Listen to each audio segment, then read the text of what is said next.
Hello friends, आप लोगों का बहुत बहुत स्वागत है हमारे यूट्यूब चैनल एग्ज़ाम हब में। आज का हमारा वीडियो है कि अगर आपने अपनी एसएसओ आईडी तो बना रखी है लेकिन अभी तक उसमें ओटीआर यानी कि वन टाइम रजिस्ट्रेशन नहीं किया है, तो उस वन टाइम रजिस्ट्रेशन को हम कैसे कर सकते हैं, क्या उसका तरीका है, वो आज की इस वीडियो में मैं आपको बताऊंगा। तो इसके लिए आपको क्या करना है, सबसे पहले आपको यहाँ पर sso.rajasthan.gov.in के साइन इन पेज पर आना है। यहाँ पर आपको अपनी एसएसओ आईडी, पासवर्ड और कैप्चा एंटर करना है। देन आपको लॉगिन पे करना है क्लिक। लॉगिन पे क्लिक करने के बाद में आपको यहाँ पर रिक्रूटमेंट पोर्टल पे क्लिक करना है। अगर आपको यहाँ पर डैशबोर्ड पर रिक्रूटमेंट पोर्टल नहीं दिख रहा है तो आप क्यू सर्च में REC टाइप करेंगे तो आपका रिक्रूटमेंट पोर्टल आ जाएगा। आपको यहाँ पर उसके ऊपर क्लिक करना है। जैसे ही आप यहाँ पर आएंगे आपको यहाँ पर OTR करने के लिए बोला जाएगा, तो अभी आपको यहाँ पर ओके पे क्लिक करना है। यहाँ पर आने के बाद में ये जो प्रोसेस है वो टोटल 3 स्टेप में होगी। फर्स्ट है बेसिक डिटेल, सेकंड है KYC और थर्ड है पेमेंट, यानी कि हमको 3 स्टेप में इस प्रोसेस को करना है। तो सबसे पहले है बेसिक डिटेल। तो यहाँ पर है are you a Rajasthan resident, अगर आप राजस्थान के निवासी है तो आपको येस पे क्लिक करना है, अदरवाइज आपको यहाँ पे नो पे क्लिक करना है। तो जैसे कि हम राजस्थान के निवासी है तो हम येस पे क्लिक करेंगे। वेरिफिकेशन टाइप, आप किसके थ्रू वेरिफिकेशन करना चाहते हैं, जन आधार, आधार और SSO, तो यहाँ पर हम आधार के थ्रू करेंगे। अभी हमको यहाँ पर हमारे आधार नंबर को एंटर करना है। देन वेरीफाई करेंगे। देन चेकबॉक्स पे क्लिक करके आपको अप्लाई पे क्लिक करना है। आपके आधार कार्ड के साथ में जो भी रजिस्टर्ड मोबाइल नंबर है उस पर OTP आएगा। तो जैसे कि हम चेकबॉक्स पे क्लिक करके OTP भेजे पे क्लिक करेंगे तो हमारे आधार कार्ड के साथ में रजिस्टर्ड नंबर पे OTP आएगा। वो OTP हमको यहाँ एंटर करना है। देन प्रमाणीकरण करें तो आप यहाँ पर देखेंगे your detail has been verify from Aadhaar. तो अभी आप देखेंगे हमारी जो कुछ डिटेल है वो आधार कार्ड के थ्रू यहाँ पर डायरेक्टली फेच हो गई है। अभी हमको क्या करना है, जैसे कि जो भी कैंडिडेट है उनका इंग्लिश में नाम आ गया तो आपको उनका नाम हिंदी में लिखना है। फादर का नाम इंग्लिश में आ गया तो फादर का नाम हिंदी में लिखना है। मदर का नाम इंग्लिश और हिंदी में लिखना है। आपको अपने मोबाइल नंबर को यहाँ पर एंटर करना है। यहाँ पर आपकी जो भी कैटेगरी है उसको आपको सिलेक्ट करना है। आपका जो भी रिलीजन धर्म है उसको यहाँ से सिलेक्ट करना है। मैरिटल स्टेटस को यहाँ से सिलेक्ट करना है। अगर आप अनमैरिड है तो 1/6/2002 से पहले और उसके बाद में, जैसे आपके कोई भी बच्चे नहीं है तो 00 एंटर करना है। अगर आप मैरिड है तो उस केस में आपको अपने जीवन साथी का नाम एंटर करना है। जीवन साथी के पिताजी का नाम एंटर करना है। आपकी जो भी मैरिज डेट है वो एंटर करना है 1/6/2002 से पहले, और उसके बाद में आपके कितने जीवित बच्चे हैं उनकी संख्या एंटर करना है। आपकी बॉडी पर जो भी विजिबल मार्क है वो एंटर करना है। और अगर आप दिव्यांग है तो आप येस पे क्लिक करेंगे, अदरवाइज आपको नो पे क्लिक करना है।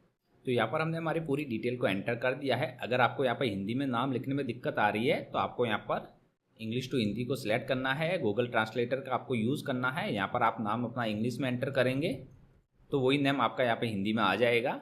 आपको सिंपली यहाँ से इसको कॉपी करना है। कॉपी करने के बाद में यहाँ पर आपको पेस्ट करना है। अब ये सारा डिटेल एंटर करने के बाद में आप नीचे की तरफ आएंगे। द नेक्स्ट है डोमिसाइल डिटेल। तो अगर आप राजस्थान के शेड्यूल एरिया से संबंधित है तो आपको यहाँ पे येस पे क्लिक करना है। देन यहाँ पर आपकी नेशनलिटी स्टेट आ गया, आपको अपने डिस्ट्रिक्ट को सिलेक्ट करना है यहाँ से। और अगर आप TSP-AS से संबंधित नहीं है तो आपको नो पे क्लिक करना है। यहाँ से आपको अपने डिस्ट्रिक्ट को सिलेक्ट करना है।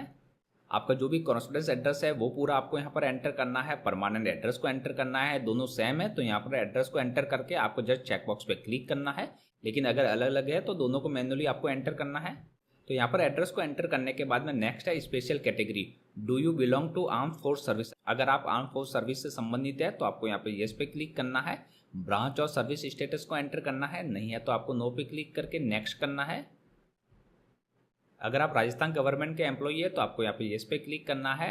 आपका जो भी राजस्थान गवर्नमेंट एम्प्लॉय नंबर है वो एंटर करना है, नहीं है तो आपको नो पे क्लिक करना है। देन नेक्स्ट यहाँ पर हमको हमारे लाइव फोटो को कैप्चर करना है। हमारे हैंड रिटन स्पेसिमेन को अपलोड करना है।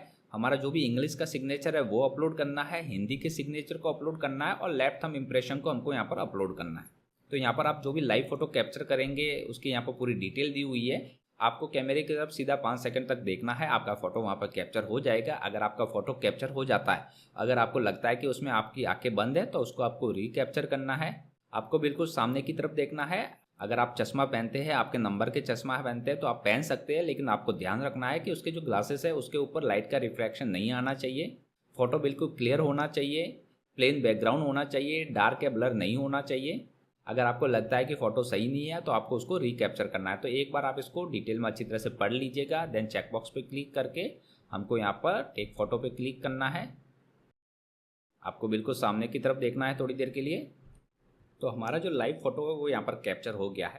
फ़ोटो कैप्चर हो जाने के बाद में आपको हैंड रिटन स्पेसिमेन को अपलोड करना है। तो यहाँ पर आप सैम्पल हैंड रिटन स्पेसिमेन पर क्लिक करेंगे तो इसका जो सैम्पल है वो यहाँ पर आ जाएगा।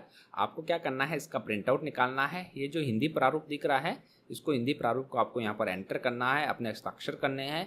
इंग्लिश प्रोफॉर्मा है उसको यहाँ पर एंटर करके सिग्नेचर करने हैं। आपको अपनी SSO ID और आपका परमानेंट एड्रेस है वो एंटर करना है। देन आपको इसको स्कैन करके PDF फाइल बनानी है जिसकी कि साइज़ 100 से 200 KB के बीच में होनी चाहिए। देन यहाँ पर आपको उसको करना है अपलोड। हम करते हैं सिलेक्ट। तो हमारा जो हैंड रिटन स्पेसिमेन है वो यहाँ पर अपलोड हो गया है। एक बार अपलोड करने के बाद में आप इसको क्रॉस चेक जरूर करें। तो आपको क्या करना है, यहाँ पर आपको व्यू फोटो पे क्लिक करना है। जो भी आपने डॉक्यूमेंट अपलोड किया है वो आपको यहाँ पर उसका प्रीव्यू दिख जाएगा। फिर हमको सिग्नेचर को अपलोड करना है। तो यहाँ पर फुल इंग्लिश सिग्नेचर होना चाहिए। JPG फॉर्मेट ही अलाउ है। 20 से 50 KB उसकी साइज़ होनी चाहिए। तो यहाँ पर हम हमारे सिग्नेचर को अपलोड करते हैं। यहाँ से हम सिग्नेचर को करते हैं सेलेक्ट। तो हमारा सिग्नेचर भी यहाँ पर आ गया है। नेक्स्ट हमको यहाँ पर हमारे फुल हिंदी सिग्नेचर को अपलोड करना है। JPG फॉर्मेट अलाउ है। 20 से 50 KB साइज़ होनी चाहिए। तो यहाँ पर हम करते हैं अपलोड, करते हैं सिग्नेचर को सिलेक्ट। तो हमारा जो हिंदी सिग्नेचर है वो भी यहाँ पर आ गया। नेक्स्ट हमको हमारे थंब इम्प्रेशन को अपलोड करना है। तो उसकी भी जो साइज़ है वो 20 से 50 KB और ओनली JPG फॉर्मेट ही अलाउ है। तो हम करते हैं अपलोड पे क्लिक। यहाँ से हम थंब को करते हैं सेलेक्ट। हमारा थंब यहाँ पर आ गया है। अभी हमको यहाँ से सेव एंड नेक्स्ट करना है।